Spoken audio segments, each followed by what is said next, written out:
It's Calgary's podcast on the Canada's Podcast Network. Today, I'd like to welcome Gavin Harrison to the podcast. Gavin is the creator of ALTAS, a 5-stage framework for highly effective strategic planning. He works with entrepreneurs and leadership teams as a facilitator of the ALTAS program. Having been involved in a variety of ventures, including his first brick-and-mortar business while still in high school, Gavin is a lifelong entrepreneur, proud Calgarian, husband, and father of 2 terrific kids. So Gavin, welcome to the show, and thanks so much for being here today for all our listeners. My pleasure, and thank you, Bonnie. It's great to be your guest here today. Well, why don't we start things off, Gavin, and you can tell us a little bit more about yourself, where you're from, and a bit about your current business.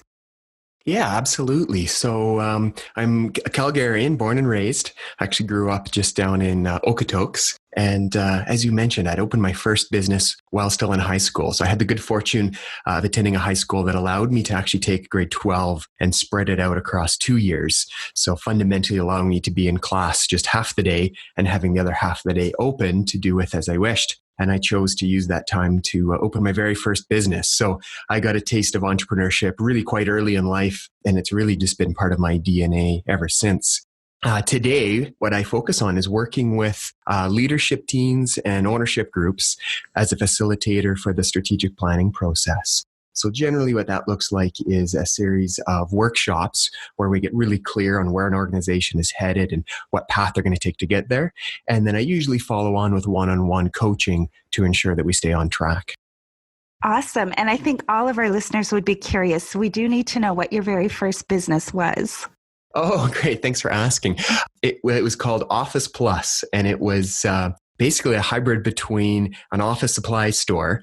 So this being on sort of Main Street in Okotoks. And I always say we were sort of what 7-Eleven is to a grocery store. We were that to Staples. So sort of your most convenient office supply items, small selection.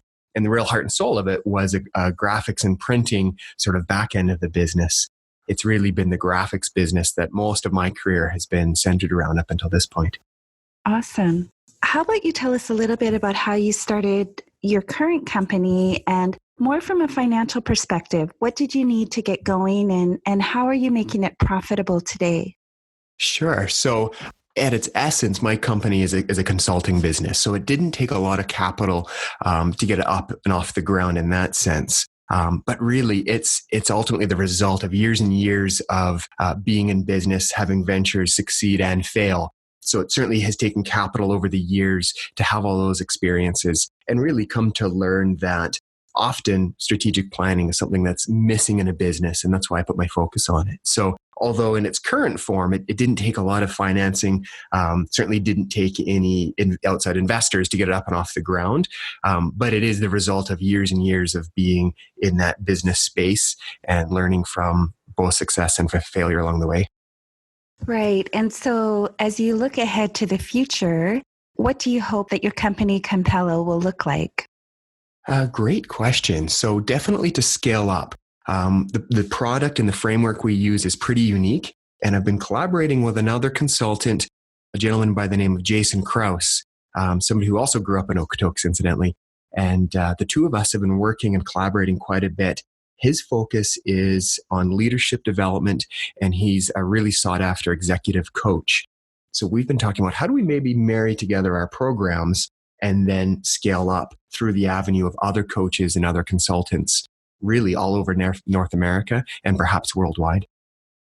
Great. So you have a big goal and a broad vision for the future. So, yes, absolutely. well, you hear, a lot of people say Calgary is a great place to do business. We have a can-do spirit here. But in your opinion, what are the biggest benefits for being an entrepreneur in Calgary, and especially from the perspective of someone who's been born and raised here? Calgary, it's an interesting city. We've got a great vibe and a great community, a great entrepreneurial community. So I think Calgary, it's interesting because it's got a mix of lifestyle, access to the mountains, along with all the supports that you need as an entrepreneur. I think we've got a great community to be able to tap into. And then great supports available to us, through resources like ATB or BDC. I think we're really fortunate to have all of those resources in Calgary and the benefit of a pretty awesome lifestyle that you can enjoy on the weekends as well.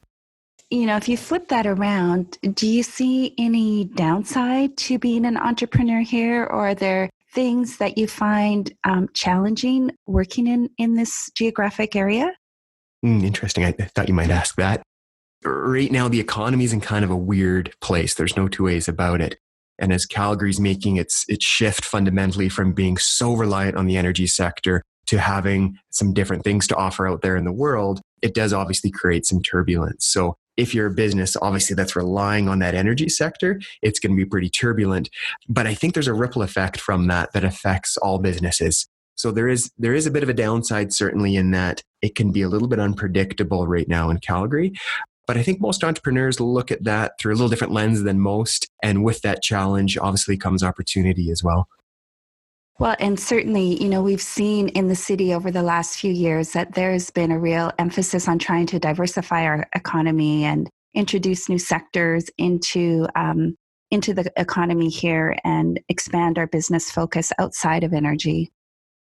So I want to build on a comment that you made earlier, Gavin, about just the lifestyle that Calgary affords. And I'm curious, is there a place that you like to go to get inspired in the city? Some place that you can either go and perhaps do an activity, or just to go and be recharged and think about your business? What's one of your favorite places? Oh, for sure. This is an easy one for me.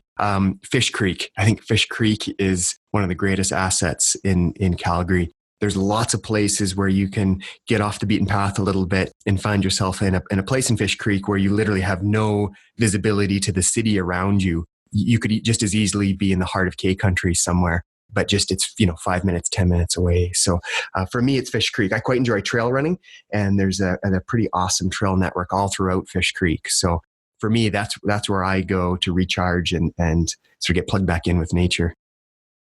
So Gavin, what does the first hour look like for you when you get up in the morning? Do you have a specific routine or ritual that helps you get motivated to start the day? What are some of your secrets that way? Yeah, I am Mr. Routine in the mornings for sure. So for me, it usually looks like kind of rolling out of bed and heading straight downstairs into the home gym and just sweating it out for an hour. It's not often I'll miss a day throughout the week, actually. That's pretty much how I start every day. And then after that, a much needed shower. But I've got a little bit of an uncommon ritual in the shower, I suppose you could say. I always finish the shower with 2 minutes with the dial on as cold as I can possibly get it.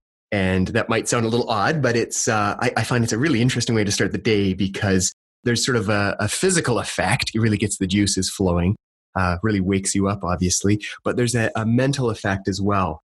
And it's that if you're willing to do something really uncomfortable first thing in the morning, like 2 minutes under freezing cold water, it just frames you for the rest of the day. Maybe you've got something in the day that you're not looking forward to, a difficult conversation or just a task that you find a little bit draining. It just gives you a different perspective for the rest of the day that you can sort of say to yourself, geez, you know what? I did an icy cold shower for 2 minutes and it didn't kill me. Here I am. Now you're ready to take on pretty much anything of the day. So I actually just start my day that way. And I find it's a great way to get primed for the day. So. Well, and I think we have to pull our hats off to you for that one, because not everyone can do that first thing in the morning, especially on our cold winter mornings. So no, that's true. I started this in the summer. And there's a distinct difference here, in January as to how cold you can get your tap in June. So it's definitely been a process. Well, Gavin, what books are you reading right now? Or are you a reader, I guess? Or do you prefer to listen more to podcasts? Do you have anything that you would recommend to our listeners? Yeah, for sure. So I'm a big fan of both podcasts and audiobooks for sure. Over the years, I've definitely got a lot of value out of probably some of the usual suspects for your listeners. E-Myth, Good to Great, Scaling Up, Start With Why, Simon Sinek's work. Those have all been really valuable books, but I'll share two with you that maybe aren't already on the radar for the average entrepreneur, but two that I found really valuable for me. The first is called The Rise of Superman. And I don't recall who wrote it off the top of my head, but it was a fascinating read, and it really explored the whole idea of flow state. And for me, that was sort of my first time really kind of understanding what it was all about. And it just dives deep into the idea of human performance and how flow state is kind of a gateway to that. So I found that really fascinating, and there was lots of pieces you can pull forward into everyday life and into business for sure. And the other one I'll share with you, again, that might not be on the radar, is a book called Own the Day, Own Your Life. And this was written by a guy called Aubrey Marcus. And I also follow his podcast because he's got some really interesting work. And that's actually the book where the cold shower idea came from. That's one of the recommendations out of his book. So that was another really interesting book. Again, not business books, but books that had some really great nuggets in them that I definitely pull forward into business every day. Great. We'll make sure that we highlight those in our show notes. So thank you. Curious, you can tell that you are very enthused about being an entrepreneur, and it's something, as you said, that's in your DNA. But if you weren't doing what you do now, what would you like to do for a profession? So if you're back in grade 12 and starting all over again, is there another path that you would go down? If it wasn't entrepreneurship, I've always been fascinated by and always admired architects. I think there's something about that process to be able to dream what a building could look like, design it, and then one day see your dream actually get constructed. That's always kind of fascinated me.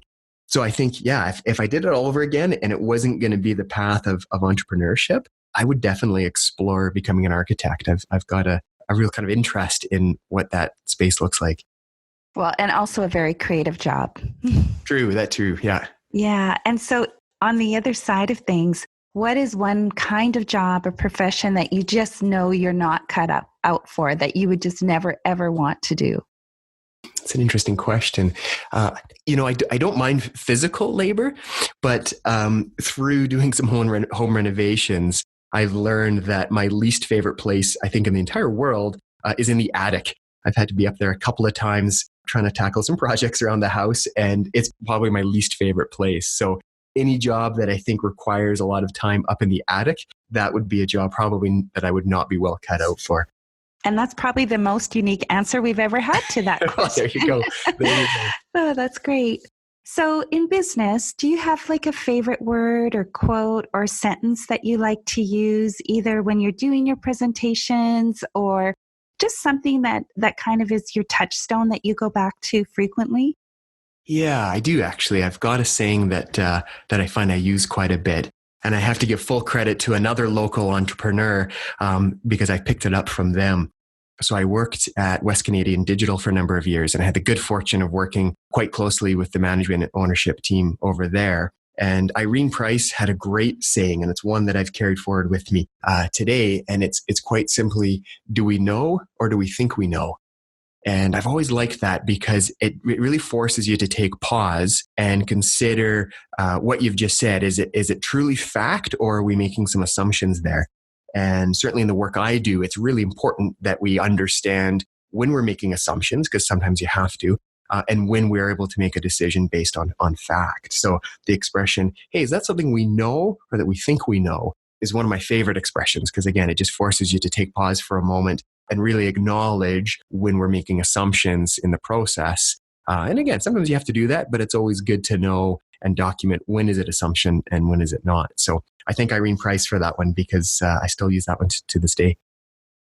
And do you have something that you just don't like to hear, whether it's a word or a phrase that just kind of gets your back up and you're like, no? Yeah, it's, I don't know if it's a word, but sort of the concept that in order to be an entrepreneur, you've got to be, putting in 110% and crushing it every day. And that you've got to make all of this personal sacrifice as sort of a rite of passage to entrepreneurship. And it's something actually that I talk to quite often with clients, in that there can sometimes be a bit of irony to entrepreneurship. And it's that often the thing that drew us to entrepreneurship in the first place is maybe we're wired a little different, but we tend to see the world a little differently. Where most people may see a problem, we see an opportunity, and we get into entrepreneurship to sort of challenge the status quo. We feel that what the market has to offer today isn't good enough, and we could do something better. So the whole idea of entrepreneurship is often challenging the status quo. And the irony comes in that there's one status quo that all too often entrepreneurs are willing to just blindly accept. And it's that whole concept of being a martyr to the business and that you have to make the supreme sacrifice of work-life balance to truly be an entrepreneur. And I'm a firm believer that if you design your business properly and you plan it right, you really can have the best of both worlds. It doesn't have to be this grind every day where you're making this monumental, heroic sacrifice all in the name of being an entrepreneur. So that sort of concept that we've got to be nearly killing ourselves in the name of business to truly be an entrepreneur, that's the thing that rubs me the wrong way, because I truly believe it doesn't have to be that way. Do you feel like you have a good balance in life? Are there any tips that you can offer our listeners in terms of creating that space? Yeah, so I feel like I've got that elusive balance. Certainly not every day or every week, but the majority of my days, I feel that I'm pretty well in balance. One of the exercises actually that we use all the time is something called a purpose statement. And this is specifically aimed at the entrepreneur, and it helps them understand really what's the reason that they pick this path in the first place. Or put another way, what does their business need to deliver back to them for it to live up to its end of the bargain?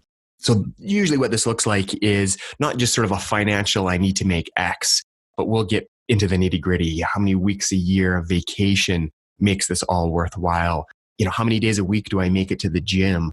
Or do I get to walk my kids to school in the morning? Some of those sort of lifestyle pieces, almost like KPIs for your business to deliver back to you as the entrepreneur. And I find by building out that framework, it gives you a really solid baseline. Not to say that you immediately start living within that balance, but at least it gives you a measurement to understand when the business is in fact giving you back what you need out of it. Because the reality is, as entrepreneurs, we're taking all the risk.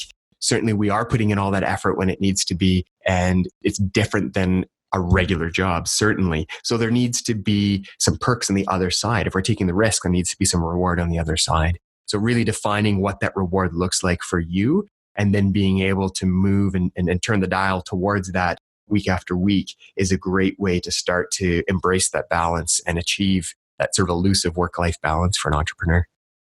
I think that's great advice that we can all follow and incorporate. If you had to pick 2 words to describe yourself, what would they be and why? 2 words. I'm often told that I'm passionate, and I wouldn't disagree with that at all. I'm very passionate about what I do. I get very passionate about my clients' projects and their businesses and their growth. So I think passionate for sure. And also impact. I get up every morning and my goal is to have some meaningful impact out there in the world, whether it be a client I work with one-on-one or just, content that I share out there in the world. I really strive for all of that to have some meaningful impact. So passion and impact, I think, would be my 2. And Gavin, is there anything that keeps you up at night, just in terms of worrying about your business or thinking about specific issues? Is that a problem that you deal with from time to time? Yeah, I mean, typically I sleep pretty well, but I think every entrepreneur has the odd sleepless night. And for me, it's usually when I start thinking about sort of what the future could be and what the business could become and all the different routes that could get you there. And then my mind starts firing. And sometimes, I'm not necessarily up worrying. I'm just up firing on all cylinders, thinking about the different things that could be done in the business. And then sometimes I think, like everyone, you analyze the day and you start to think, hey, did I do enough today? Did I have that balance? Did I do enough as a father, as a husband, as a business owner? Did I check off all the boxes in all those different categories? So certainly that keeps me up once in a while. But typically I think I sleep pretty soundly. And when you mention the future, can you share with us 3 things that are on your inspired life list? So what I'm looking for here is, what are 3 things that you'd really love to do in the next few years as you look to the future? They can be related to business, they can be personal goals, but where are you headed? Oh, sure. So on the personal side, I would love to do an Ironman one day. That's always kind of been on my bucket list. I haven't figured out what year that will be yet, but I'd love to do an Ironman one day. And then on the business side, I've always wanted to take what I do in terms of strategic planning and actually distill it down to a class for kids. I got exposure to entrepreneurship at a pretty young age. Even prior to high school, I was always that kid that was out mowing lawns or shoveling sidewalks. And I grew up in a household where both my parents were very entrepreneurial. And looking back on it, I think there's so much value in exposing kids to entrepreneurship at a young age. I would love to sort of take what I do and distill it down as ultimately like a social give back program, a mini business planning program for kids to introduce them to the concepts and themes of entrepreneurship. I've always wanted to do that. So that would be on my list. And number 3, I think would be travel for sure. Would travel the world a little bit more. Wonderful. And speaking of that, we do have a lot of international listeners to the podcast. So I'd like you to answer this next question with them in mind. If you were to start all over again and you just moved to Calgary, but this time you didn't know anyone, what would you do and how would you go about starting all over here again as an entrepreneur? I think the first thing I would recommend is to get plugged in with one of the co-working spaces. We've got some fantastic co-working spaces in Calgary, and I think anyone that I know of anyway, they have a great sense of community. So I'd say that would be a great place to be able to sort of hang your hat, would be to get involved in a co-working space, start building your network, and then to look for those opportunities to connect with other entrepreneurs. There's all sorts of groups and events, networking events to be able to be a part of. And just get really dialed in with that community and get plugged in with the different events that go on and the different places that you can show up alongside other entrepreneurs. And that always tends to lead to some really valuable conversations, and who knows where they go from there. Well, we're drawing to the end of our interview time with you, Gavin, but I'd like to wrap things up with a fun question that we ask all of our listeners. So I'd like you to imagine that there's a small tropical island just off of Fiji that has only one phone booth and no internet. And we're going to drop you off, and you won't have a computer or a smartphone or any of the digital toys or devices. You can use the phone booth at any time to call the boat, and we'll come and pick you up. And you're there on your own. You're not there with family or friends or colleagues. It's just you. How long would you last before you made that call? And what would you do while you're there? Oh, interesting. I think, what I would do while I was there for sure, probably get caught up in a little bit of sleep, get caught up in a little bit of vitamin D. As we all know, in Calgary, we don't get enough of that. How long would I last? I think after a few days, for sure, I'd start to miss the family. Wouldn't miss the cell phone, wouldn't miss the computer. It'd be fine to be unplugged. But I don't know that I'd be able to go much more than a week without wanting to at least see my family and see the kiddos. So I think I would probably go maybe a week or 10 days, and then I would make that call to get reunited with the family for sure. And you'd be rejuvenated and fresh and probably full of lots of new ideas as well. Yes, absolutely. Well, Gavin, is there anything else that you would like to add? Any words of wisdom for entrepreneurs here in Calgary, or anything else before we wrap up today? I think it's really just, and I kind of spoke to it, that the concept of not getting caught in the middle. As entrepreneurs, if you look at the two paths in front of us, one would have been to be an employee at a company somewhere, and we've chosen the other path. And it's a path that does have more uncertainty and does have more risk. There's no two ways about it. And often does require a whole lot more hard work to really understand that that's all got to be worth it for something, and to get really clear on what it is that your business needs to deliver back to you. I think that would be my number one advice for an entrepreneur at any stage of their career, is just to get clear on what the business needs to give back, and then ask themselves, how might I make some changes in my business so it can start actually living up to its end of the bargain if I feel like I'm out of balance? And so if our listeners want to connect with you, how can they find you online? What's your website, or what's the best way to get in touch with you? Yeah, so my website is generally the best route to get a hold of me, and that's simply compello.ca, COMPELLO. And I'm also pretty active on LinkedIn, so you can always find me hanging out there throughout the week from time to time as well. Well, thanks so much for being a guest on our show today, Gavin. I know I've learned a lot from you, and I'm sure our listeners have as well. So thank you so much for sharing your experiences. And thanks to everyone for listening.